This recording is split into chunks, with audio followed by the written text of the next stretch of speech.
When German soldiers were captured in 1943 and 1944, from the sands of North Africa, the mountains of Italy, and eventually the hedgerows of Normandy, they carried with them a single grim expectation.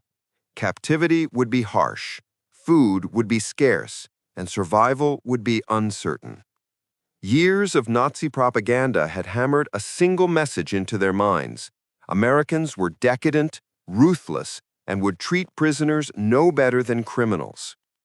Many Wehrmacht troops, particularly those captured with the Afrika Korps or in the Falaise Pocket, believed their fate would resemble what they had seen on the Eastern Front, where German and Soviet POWs alike endured starvation, exposure, and death on a massive scale. With that fear heavy on their shoulders, they boarded Liberty ships under guard, bound for a strange land they had only glimpsed on propaganda posters and stolen radio broadcasts, the United States.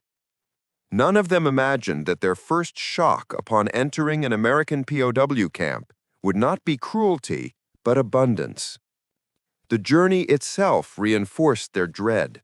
Soldiers packed into ships expected to be sent to labor camps, mining operations, or detention facilities in remote deserts. Instead, they were transported deep into the American heartland, Alabama, Iowa, Tennessee, passing endless fields of corn, neat white houses, and small towns that looked untouched by war. Many POWs later admitted that even the journey made them uneasy. The sheer prosperity of the American countryside, visible from train windows, clashed violently with German propaganda that insisted the United States was collapsing under poverty and political chaos. When the gates of Camp Opelika in Alabama or Camp Algona in Iowa finally opened before them, German prisoners braced for brutality. But instead of barked commands and punishment squads, they were greeted by orderly processing lines, uniformed guards offering instructions in calm voices, and a medical inspection administered by U.S. Army doctors. Then came the moment that stunned nearly every new arrival, the first meal. According to War Department TM 19-500 and Geneva Convention guidelines, the United States was legally required to feed POWs at the same standard as its own troops. And, unlike most belligerents in the war, America actually did so. The first trays set in front of the POWs contained items many had not tasted in years: white bread, real butter, potatoes, meat, sometimes beef or pork, along with canned fruit or vegetables. Coffee appeared at nearly every meal. For men who had come straight from the deteriorating rations of the Wehrmacht, where portions shrank drastically after the defeats at Stalingrad and in Normandy, this quantity and quality of food seemed unbelievable. And this was only the beginning. German prisoners soon discovered that American camps were not starved, crumbling compounds, but highly organized facilities with barracks, infirmaries, movie halls, sports fields, and even educational programs. But the food was the element that hit them hardest. For soldiers who had lived for months on thin soup, ersatz coffee, and rough gray bread made from sawdust-filled flour, the sight of baskets of fresh white bread set openly in the dining halls seemed impossible. It was not rationed. It sat in the center of the table, ready to be taken without limit. Some POWs initially refused to touch it, assuming it was a trick. Others hid extra slices in their clothing, expecting the abundance to vanish. But the guards simply shrugged. There would be more tomorrow and the day after and every day thereafter. This contrast was particularly shocking given the state of the German home front in 1944. Families back in Cologne, Hamburg, and Essen survived on ration cards that could barely stretch to a week's worth of simple meals. Butter and sugar were luxuries.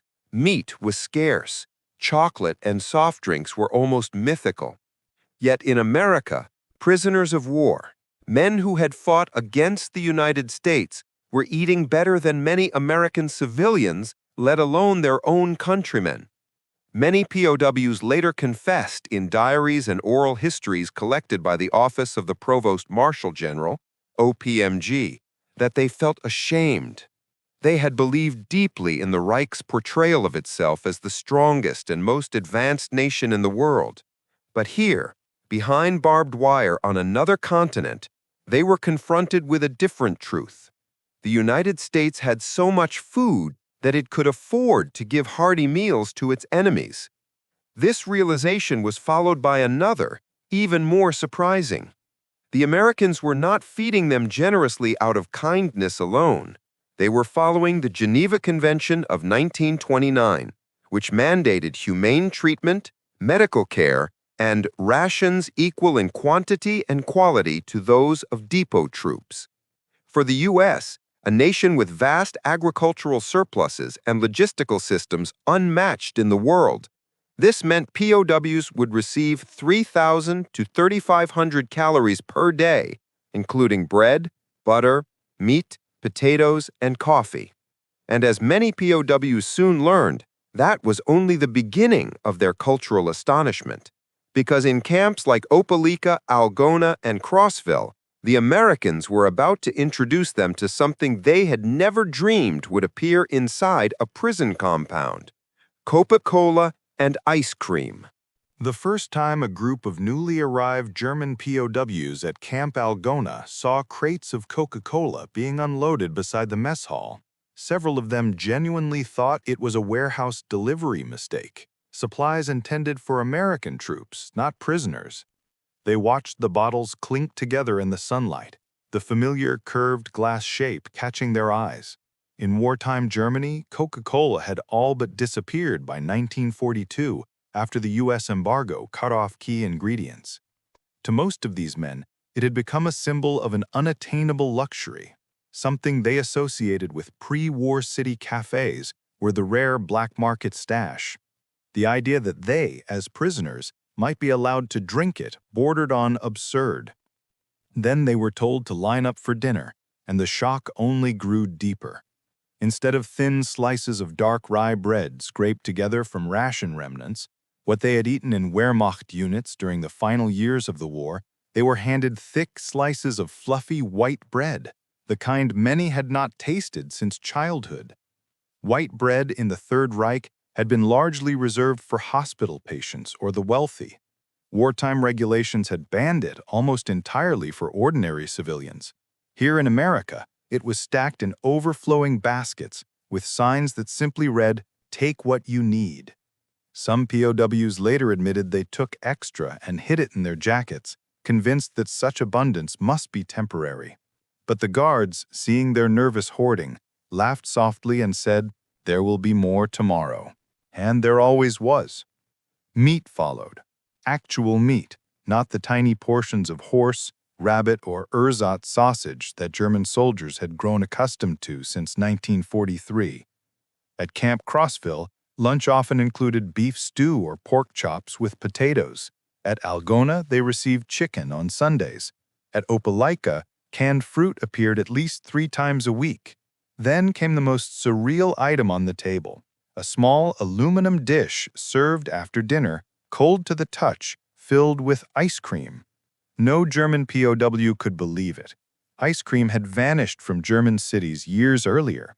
Dairy shortages, sugar rationing, and bombing destruction of refrigeration plants meant that even German children rarely saw it. And yet here it was, in a prison camp, for the very soldiers who had fought the Americans delivering it. Some POWs refused to eat it at first, thinking it a mistake or a joke. Others ate slowly, suspiciously, expecting scolding from guards. But the guards said nothing. They simply moved on, handing out spoons. The ice cream served in American POW camps wasn't a rare treat. It was part of the routine, especially in 1944 to 1945, when U.S. supply lines were at full wartime strength. In Camp Algona, prisoners later recalled receiving ice cream so consistently that they began to associate Saturday evenings with ice essen, their new ritual of sitting under warm Iowa sunsets with bowls of something they had thought belonged only to peace and prosperity. And then, There was the Coca-Cola. Not a ration, not a reward, just another beverage option, distributed during social events, holiday meals, or on days when supply convoys arrived with extra cases. Many POWs admitted that Coke shocked them even more than the ice cream. It was the perfect symbol of American industrial power, sweet, cold, fizzy, unnecessary, and seemingly limitless. One former Africa Corps prisoner wrote in a post-war memoir, "The sight of Coca-Cola in a prison camp told us more about America than any propaganda leaflet the Allies ever dropped." Just as striking was the sheer quantity of food. American policy, under both the Provost Marshal General and the Geneva Convention, required POWs to receive 3,000 to 3,500 calories per day, similar to the active ration of U.S. depot troops. And because American agriculture was overflowing with production during the war, camps easily exceeded those numbers. POWs soon learned the phrase that circulated among guards: better to overfeed than to have trouble. Full prisoners were cooperative prisoners. Hungry ones could become dangerous. For German soldiers who had watched their own rations shrink at the front, where bread contained filler sawdust, coffee was brewed from roasted barley, and meat was a distant memory, the American dining hall became a place of disbelief. Men whispered to each other in line, "Can this be real? Are we allowed to eat this much? How does the enemy feed us better than the fatherland?" Some even refused their first meals out of pride or suspicion, but hunger always won, and within days they ate alongside everyone else, stunned but grateful. The shock reached beyond food. The mess halls themselves were clean, bright, and efficient. Prisoners sat at real tables, not on cold concrete floors. They used metal trays and proper utensils. They drank water from clean taps, not the contaminated wells or improvised canteens of the front. They ate under electric lights, surrounded by order and structure, not in dugouts or burned-out barns. According to multiple oral histories from Camp Opelika, the moment many POWs realized America was fundamentally different than they'd been taught was the moment they saw trash bins overflowing with leftover bread. To waste bread was unthinkable in wartime Germany. Here, it was routine. One prisoner wrote later, "I stood there staring at the bins and thought, this nation is so rich it throws away what we fight to obtain." That was the beginning of a deeper shock, one that would challenge everything they thought they knew. Because the food that they were being given was not an accident. It was a reflection of a society whose prosperity, values, and discipline were unlike anything they had imagined. And soon they would learn that this abundance was only the first step in redefining their understanding of America. As German POWs settled into life inside camps like Opelika, Algona, and Crossville, the overwhelming abundance of food continued to puzzle them. Day after day, the same patterns repeated. Baskets of white bread delivered without rationing, trays filled with meat and potatoes, side dishes of vegetables and fruit, even the occasional dessert. The question lingered in the minds of many prisoners. Why would America, at war with Germany, feed its enemies so well? The answer lay in a blend of legal obligation, strategic calculation, and the sheer industrial strength of the United States during World War II. Factors that German soldiers, raised on Nazi propaganda and accustomed to scarcity, had never imagined. The first and most straightforward reason was written into international law. Unlike the Third Reich, which routinely bent or ignored conventions when they became inconvenient, the United States adhered strictly to the Geneva Convention of 1929, which required that POWs be provided the same rations as depot troops. For America, this meant POWs received nearly identical meals to those served at stateside bases: meat, bread, coffee, vegetables, and adequate calories to maintain health. The U.S. Army took this obligation seriously, not only for moral reasons, but for practical ones.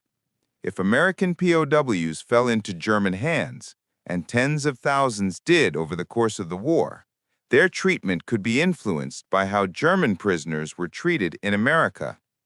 Every loaf of white bread a German prisoner received was, in the eyes of the U.S. War Department, a form of insurance for American soldiers captured overseas. But legality alone did not explain the staggering variety and volume of food. There was a deeper, more strategic layer. A fed prisoner is a manageable prisoner. American commanders understood that full stomachs made inmates more cooperative, easier to supervise, and less likely to plot escapes or engage in sabotage.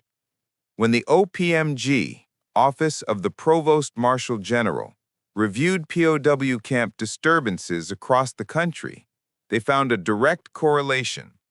Camps that offered reliable food supplies experienced fewer incidents. In essence, American policy turned abundance into security. Keeping POWs fed wasn't kindness, it was control.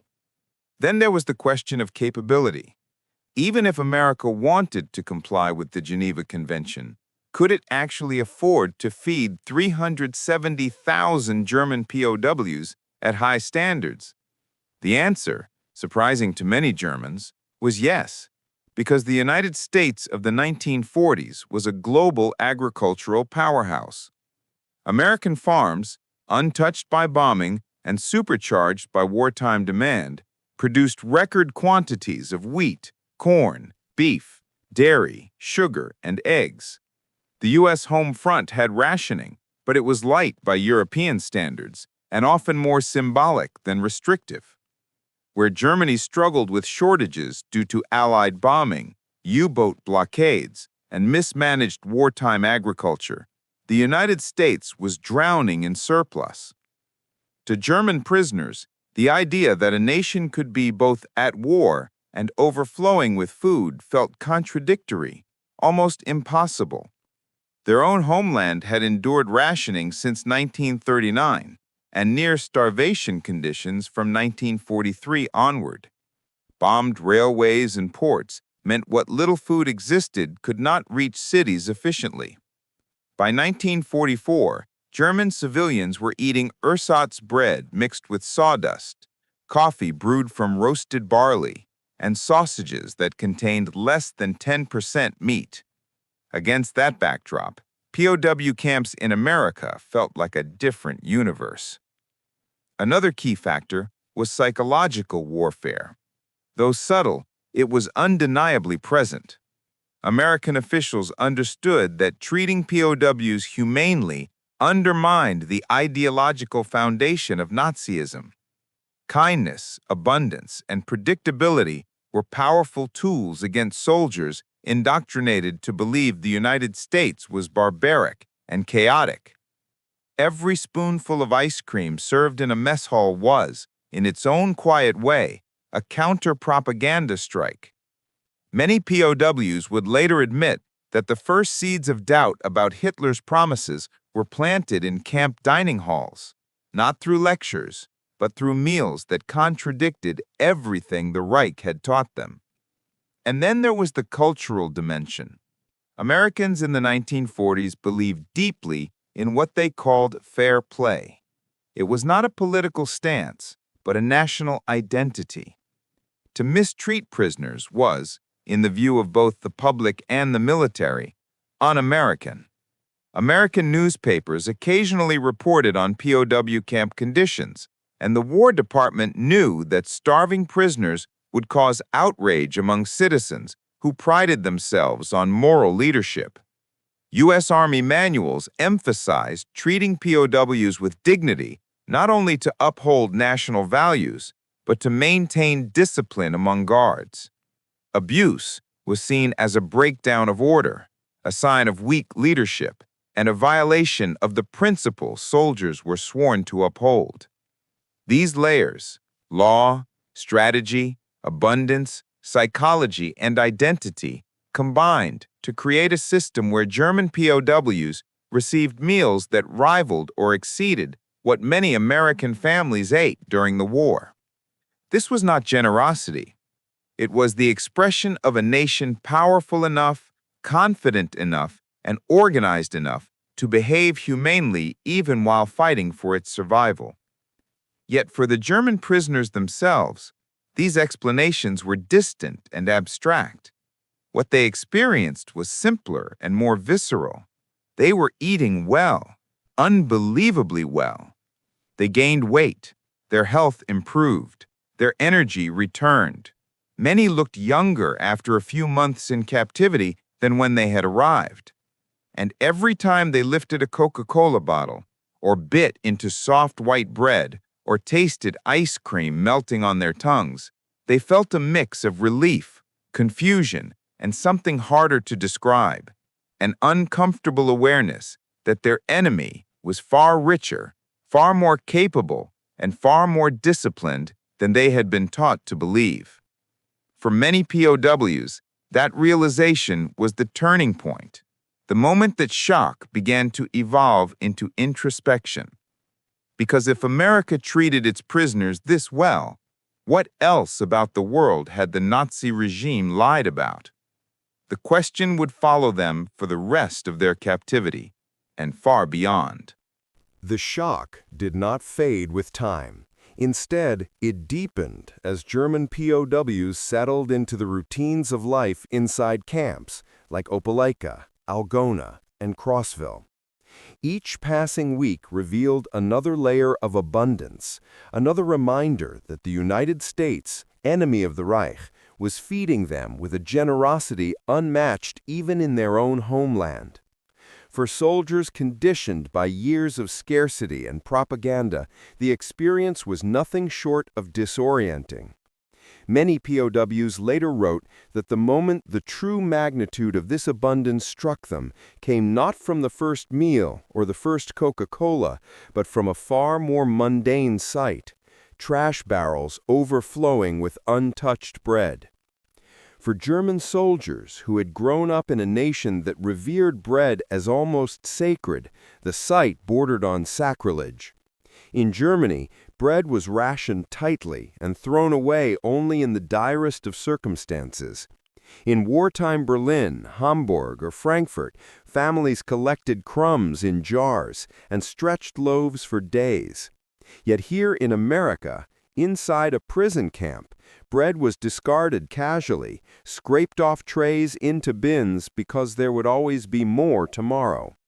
At that moment, wrote a former prisoner from Opelika, I understood that everything the Reich told us about America was a lie.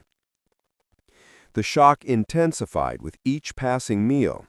POWs found themselves served dish after dish that had become mythical luxuries back home. Real butter, fresh eggs, cream, fruit preserves, beef, and occasionally roast chicken. The contrast was not merely nutritional, it was emotional. Many men felt a sense of shame, even guilt, knowing their families were scraping through the ruins of German cities while they themselves were eating full, warm meals 3 times a day. Some prisoners wrote heartbreaking letters home in which they avoided describing camp meals out of fear of hurting the loved ones who had far less than they did.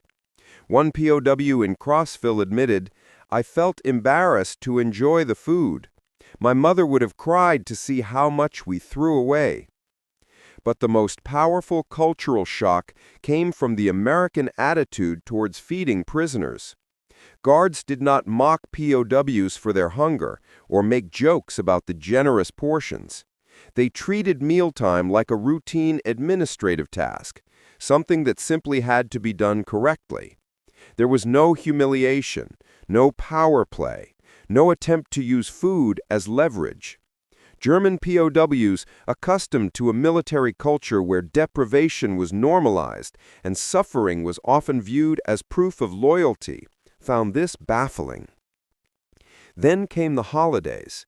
In Camp Algona, Christmas dinners included turkey, stuffing, vegetables, pie, and sometimes ice cream. They decorated their barracks, organized choirs, and were even allowed to build a life-size nativity scene, an act unthinkable in many other warring nations. When guards brought out cases of Coca-Cola and placed them next to the mess hall, POWs assumed they were meant for American personnel. When told that they were the ones who would be drinking them, a stunned silence took over the room. "No one back home has Coca-Cola," whispered a former Africa Corps corporal. "Not even officers." In Camp Crossville, a group of POWs were assigned to work in the camp's bakery. What they witnessed there reshaped their understanding of American life more than any lecture ever could. The facility produced hundreds of loaves per day, using soft, white flour that German bakers had not seen since the 1930s. The ovens were modern, the ingredients plentiful, and the atmosphere calm. One POW baker recalled that the first time he opened a 50-pound sack of pure white flour, he nearly cried. It had become a rarity in Germany long before Stalingrad. POWs working in agricultural details experienced another revelation. They saw American farms producing staggering amounts of wheat, corn, dairy, and livestock. Even small farms had machinery that German farmers could only dream of owning.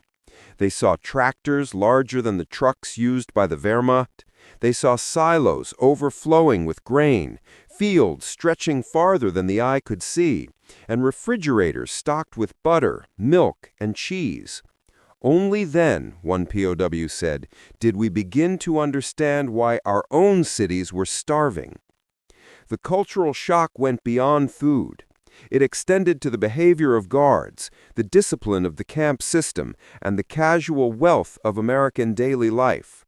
When POWs received soap, toilet paper, toothpaste, and razors, items scarce or non-existent in Germany, they began to compare the two societies not in terms of ideology, but in terms of who could provide a stable, functioning life for ordinary people. It is no exaggeration to say that many German POWs underwent a profound internal shift during their captivity. Some had entered the camps as ardent Nazis, convinced of German superiority and American decadence. Months later, they found themselves reevaluating everything they believed. A former SS officer held at Crossville later admitted in testimony, "It was not American propaganda that defeated my beliefs. It was American food." And then there was the ultimate symbol of American prosperity, ice cream. The fact that prisoners received ice cream regularly, not as a rare treat, became a running joke among POWs. Many wrote in diaries that no German soldier at the front saw ice cream even once during the war. When prisoners discovered that American school children also ate ice cream weekly, the realization hit hard. Even the children of the enemy were better fed than the soldiers of the Reich. The cultural dissonance reached its peak when POWs compared their conditions with letters received from home. Families describe bombed cities, ration shortages, cold winters, and long lines for food. Meanwhile, the POWs were gaining weight, playing soccer, and drinking Coke. The guilt, confusion, and astonishment formed a volatile mix that shaped their views for the rest of their lives. Many POWs later acknowledged that it was during these months, and sometimes these meals, that they began to lose faith in the regime they once served. Inside the barbed wire, while eating food better than anything the Reich could offer, they saw with painful clarity that the world they had fought for was collapsing, and the world they had fought against was thriving, and nothing made that more obvious than a slice of white bread and a bottle of Coca-Cola.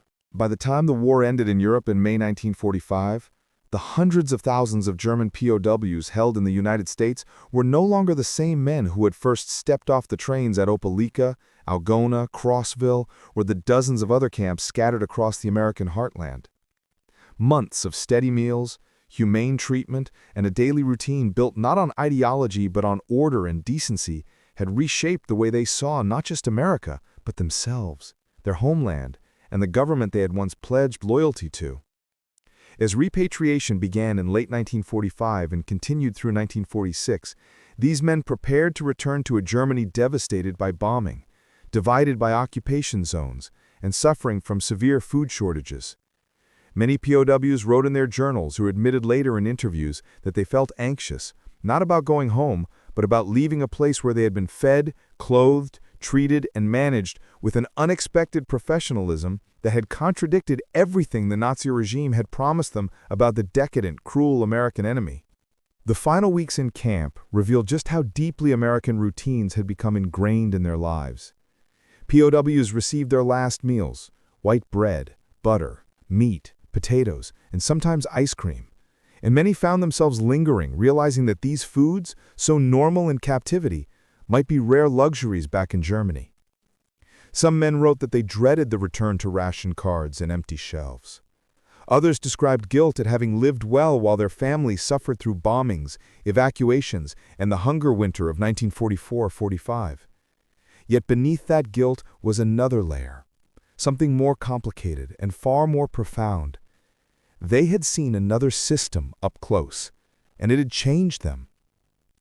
For many POWs, the United States had become the first democratic society they ever experienced in more than a superficial way. Not through propaganda, not through lectures, but through the everyday functioning of a camp. Scheduled work, medical care, education programs, sports leagues, libraries, church services, fair discipline, predictable food distribution, and a complete absence of the cruelty they expected. Many German prisoners had grown up in the rigid authoritarianism of the 1930s. They had been told that strength required brutality and that mercy was weakness. Yet here was a nation that was winning the war by being organized, not violent, lawful, not arbitrary, generous, not fearful. In dozens of interviews collected by the U.S. Army and later by German historians during the 1950s and 60s, POWs repeatedly said the same thing. They admired the fairness of American guards. These men enforced rules, but without humiliation. They maintained discipline, but without hatred. They were strict, but not cruel. One POW stated bluntly, "The Americans treated us better as prisoners than the Nazis treated us as soldiers." Another recalled how guards corrected behavior without shouting, simply pointing to posted rules, rules that never changed from one day to the next. Their order was not our order.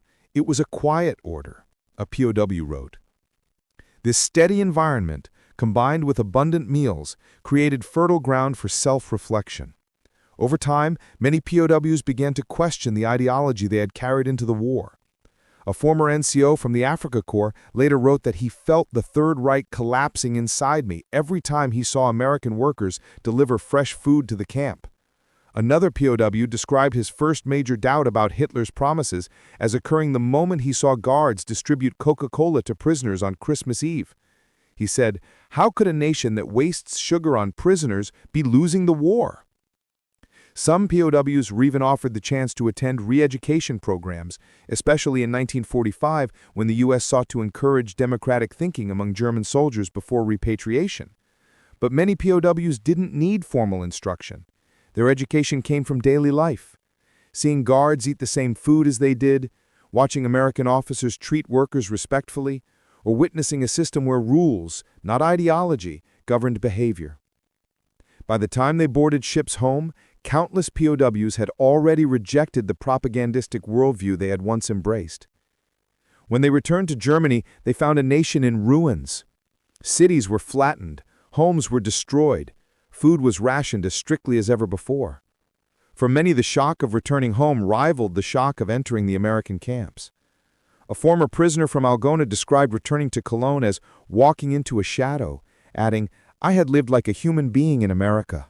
Now I was back to hunger." Yet beneath that shock, the spark of hope was there. In some sense, these experiences planted seeds.